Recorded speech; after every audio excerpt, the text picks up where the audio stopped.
भारतवर्ष यानी शिक्षा की धरती, शिक्षा की इस धरती पर यह समझ में नहीं आ रहा है कि लोग शिक्षा से इतना ज़्यादा दूर क्यों हो रहे हैं।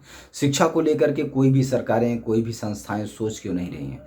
इस धरती पर शिक्षा की जिम्मेदारी सबसे पहले मंदिरों और मठों पे थी। पहले मंदिर और मठ के माध्यम से ही शिक्षा व्यवस्था के पूरे खर्च को निकाला जाता था। मंदिर और मठ, जितने भी मंदिर होते थे, जितने उनके संस्थान होते थे, ये उनकी जिम्मेदारी होती थी और उन पैसों से ही शिक्षण व्यवस्था को चलाया जाता था। पर आज देखने को कुछ अलग मिल रहा है। मंदिरों में बड़े बड़े ट्रस्टी हो गए हैं, ट्रस्टी के नाम पर वो बड़ी बड़ी गाड़ियां लेकर के चल रहे हैं। जो भी है, उनके सभी के लिए तनख्वाहें हैं, पर एजुकेशन से किसी का कोई बहुत नज़दीकी लेना देना नहीं समझ में आता है। कुछ हैं जो इसमें हेल्प करते हैं, जैसे कुछ मठाधीश हैं जिन्होंने स्कूल वगैरह खोल करके उसको थोड़ा बहुत मेंटेन करने की कोशिश की है। पर जहाँ तक लाखों लाखों करोड़ों रुपए हम गवर्नमेंट को दे रहे हैं, लाखों लाखों करोड़ रुपए जो कि समाज का पैसा है, आखिर वो समाज के उत्थान के लिए क्यों नहीं लग रहा है। जब समाज में अशिक्षा बढ़ रही है, सबसे ज़्यादा तौर पर अगर हम महानगर के अंदर जाएंगे, गाँव में शिक्षा का स्तर फिर भी सही है। मैं इस बात को इसलिए कह रहा हूँ कि गांव के अंदर पहले एजुकेशन का लेवल कम था, स्कूल नहीं थे, कुछ नहीं था उनके पास। सबसे बड़ी चीज़ होती है स्कूल, हमको जो सर्टिफिकेट देता है। आज महानगरों के अंदर क्या कंडीशन है, किसी भी महानगर में आप चले जाइए, अच्छे स्कूल के नाम पर बड़ी बड़ी बिल्डिंगें बन गई हैं। उन बड़ी बड़ी बिल्डिंगों का भी टैक्स पता नहीं वो स्कूल दे रहे हैं कि आप पब्लिक के प्रॉपर्टी टैक्स में जुड़ के आ रहा है, वो तो रिसर्च का विषय है।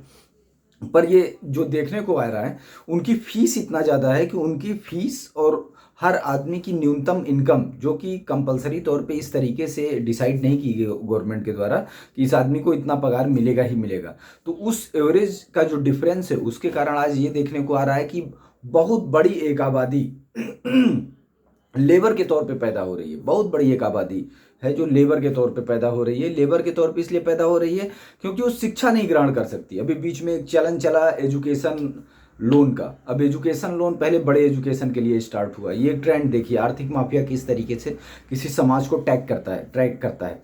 पहले ऊपर वाले एजुकेशन के लिए स्टार्ट हुआ, तब निचले स्तर पे ट्रस्ट थे, क्रिश्चियनों के ट्रस्ट थे। क्रिश्चियनों के ट्रस्ट ने एजुकेशन को बहुत ज़्यादा सहारा दिया। क्रिश्चियनों ने जितना ज़्यादा सपोर्ट किया एजुकेशन को लेकर के, इस बारे में उनकी प्रशंसा करनी पड़ेगी। लोग कितना भी बुराई करें, कुछ भी करें, पर हकीकत ये है कि उन्होंने शिक्षा के क्षेत्र में बहुत ज़्यादा काम किया।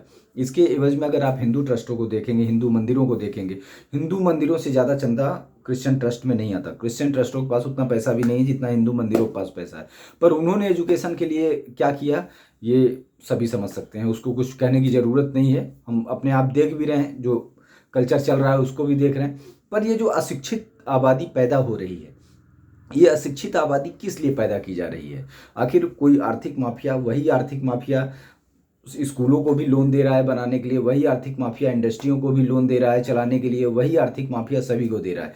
तो कहीं ऐसा तो नहीं कि कोई ऐसा आर्थिक तंत्र, कोई ऐसी आर्थिक व्यवस्था, कोई ऐसा अर्थ को मैनेज करने वाला व्यक्ति हमारे देश पे हावी हो रहा है जो इस चीज़ को डिज़ाइन कर रहा है कि कितने लोग शिक्षित होंगे, कितने लोग अशिक्षित होंगे, कितने लोग क्या होंगे। इस चीज़ को डिज़ाइन तो नहीं किया जा रहा है। ये सोचने का विषय है, ये समझने का भी विषय है, ये जानने का भी विषय है, और ये बहुत ज़्यादा गंभीर विषय है। क्योंकि जब बहुत बड़ी आबादी एक अशिक्षित हो जाएगी सिर्फ एजुकेशन को लेकर के, तो उसके मन में कुंठा पैदा होगी अपने राष्ट्र को लेके, समाज को लेके। अब जैसे बहुत बड़े बड़े एरिया डेवलप हो रहे हैं, डेवलपमेंट, विकास विकास, बड़ी बड़ी बिल्डिंगों का नाम विकास नहीं होता, वो तो बीमारी का घर है।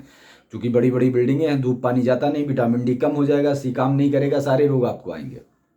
उससे सिर्फ ड्रग्स माफिया का भला होएगा, दवाई की बिक्री बढ़ जाएगी, हर बिल्डिंग में सारी दुकानें बंद हो जाती हैं, पर कोई मेडिकल स्टोर आज तक कहीं बंद नहीं हुआ रहेगा। अगर आप ट्रैक करेंगे, पूरा रिकॉर्ड निकालेंगे, तो दो दुकानें नहीं बंद होती बिल्डिंगों के अंदर, एक तो मेडिकल दूसरा दवाई पूजा पाठ के सामान की।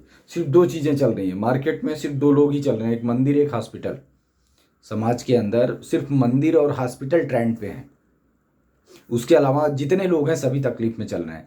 तो सबसे बड़ा जो विषय है कि अगर जनता अशिक्षित हो जाएगी, अगर देश के अंदर अशिक्षा आ जाएगी, देश के अंदर अशिक्षा पैदा हो जाएगी, तो आखिर ये बच्चे क्या करेंगे। ये तो ना आउट ऑफ कंट्री जाने के लायक रहेंगे। अभी तक तो ये था कि चलो सरकारी स्कूल में अच्छे मास्टर हैं, खराब मास्टर हैं, आप कुछ भी कर लो, पर वो स्कूल इनको डिग्री दे देता था। घर के गार्जियन मेहनत करके इनको पढ़ाते थे, स्कूल में भी अच्छे टीचर होते थे जो बच्चों पर ध्यान देते थे, तो बच्चे ट्रैक पे आ जाते थे। वो इस देश में ना सही दूसरे देश जा सकते हैं। पर जब फीस ना भर पाने के कारण, उल्टा सीधा फीस होने के कारण बच्चे अशिक्षित होंगे तो देश के अंदर क्या होगा? ऐसा भी हो सकता है कि लेबरों की आपूर्ति हो जाए, पर ऐसा भी हो सकता है कि बच्चे अपराध की दुनिया में आगे बढ़ जाएं या किसी दूसरे क्षेत्र में आगे बढ़ जाएं, जो कि देश के लिए भी सही ना हो, समाज के लिए भी सही ना हो। तो ये देश के पुरोधाओं को सोचने की ज़रूरत है कि ये कौन सा षड्यंत्र है जो देश के खिलाफ चल रहा है। देश को अशिक्षित करके क्या हासिल करने वाले हैं लोग?